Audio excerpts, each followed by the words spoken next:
วันนี้วันดี ขอให้พบเจอแต่สิ่งดีๆ มีแต่ความสุข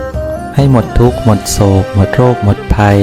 มีสุขภาพพลานามัยที่สมบูรณ์แข็งแรง ให้ร่ำรวยมั่งคั่ง มีแต่ความสุขความเจริญรุ่งเรืองในชีวิต ให้สมความปรารถนาในสิ่งที่ดีงามจงทุกประการเทิน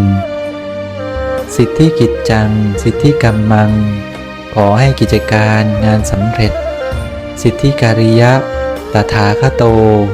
ขอให้การกระทำทุกอย่างจงสำเร็จสิทธิเตโช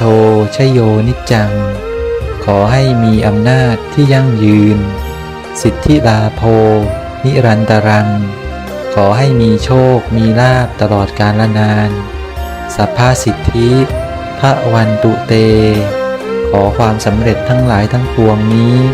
จงมีแก่ทุกท่านเทอญ